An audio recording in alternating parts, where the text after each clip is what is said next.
The Golden Trail World Series final is coming up soon, and I went to Ledro, Italy a little early to scout the course before the race goes off. We are in Ledro right now. Drew's with me. What up, guys? And we are at where the Golden Trail Series final is, which is super exciting. It is August right now, so a few months before the final, but we're here checking out the course. So we're gonna do the climb today, and this course is super steep, so no problems finding steep stuff around here. We're basically going straight up those mountains. So yeah, it'll be a fun one, and we'll check out the course today. Drew, how are you feeling? So good. It's gonna be a blast. He's stoked.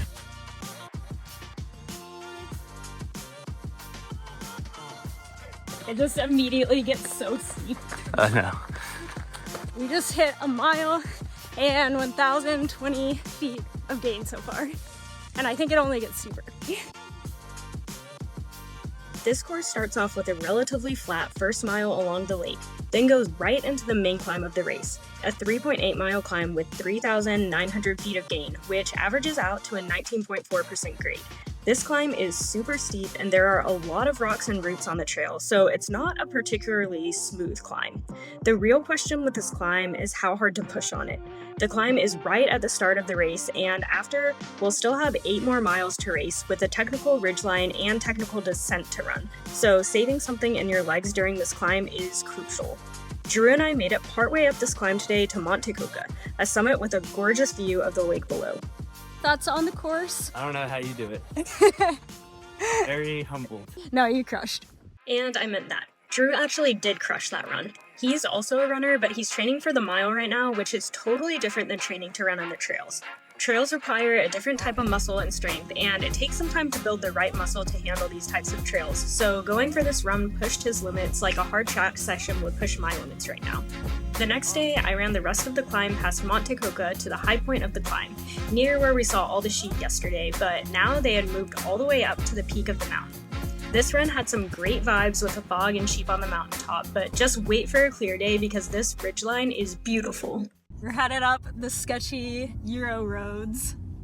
Lauren's crushing the driving though. Been on it for like 2 seconds. Yeah. Actually a bike path. And that car, it's like really not promising. Whoa, it's so pretty.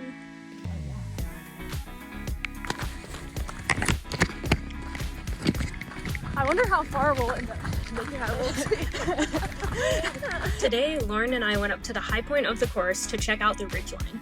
Yeah, we go up there. Whoa, that's so pretty. Dang. We do it. Sweet. The ridge is the next section of the race after the climb, and it's 2 miles with about 1,000 feet of descent and 600 feet of gain during it. It is the most gorgeous part of the race because of all the beautiful mountain views, but it will be really hard to enjoy the views mid-race because the ridge trail is very narrow and technical, so you're always having to watch your step. In this section, the terrain rolls up and down, and it is pure mountain chaos.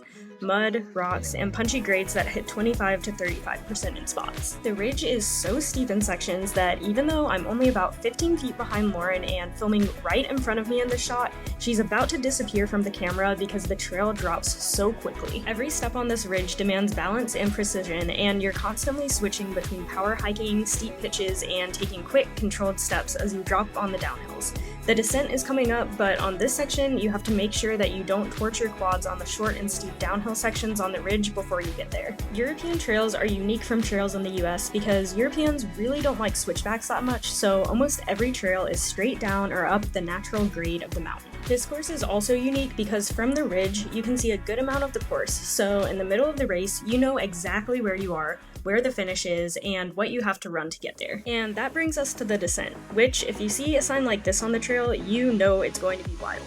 Lauren sums up my thoughts on the downhill pretty well. The main descent on this course is 2.7 miles with 3,573 feet of elevation loss, which averages out to about a negative 25% grade. This is probably the steepest continuous descent I've ever raced on, and it's on very technical terrain too. There are slick rocks, roots, and even a section with a rope to hang onto on a small section of it. This section demands full focus and a fearless mindset. The hard part about technical downhills is that you really have to be in the mindset to send it.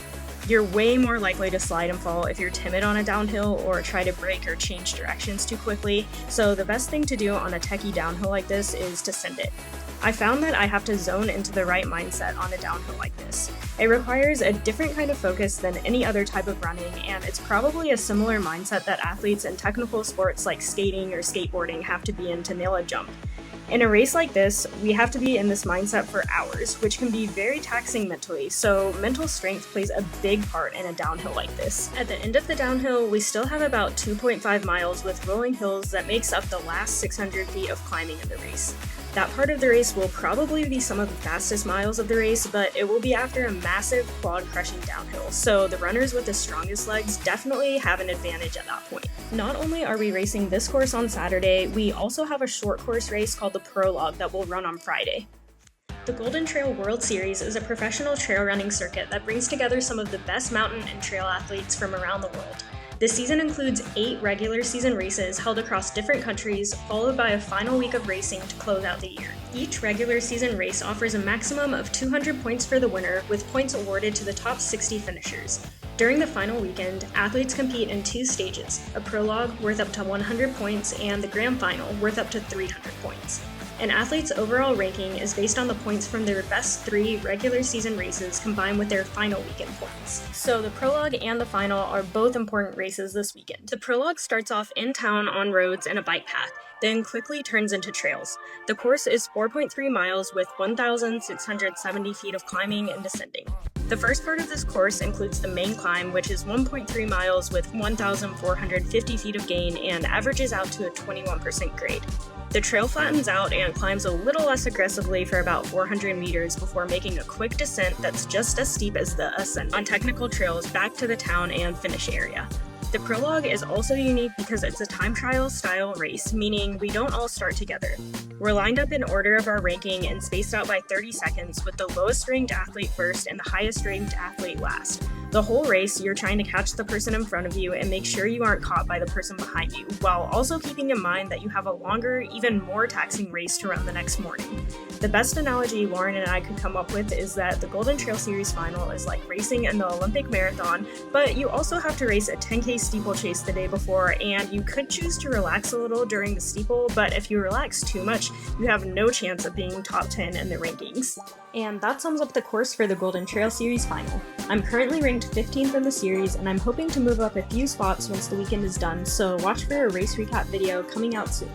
I've made videos of all my races from the Golden Trail Series this year, so you can go back and watch exactly what it took to get here. And spoiler alert, there were a lot of ups and downs. Thank you so much for watching, and please make sure to like and subscribe for more running content and adventure in the trails, and I'll see you next time.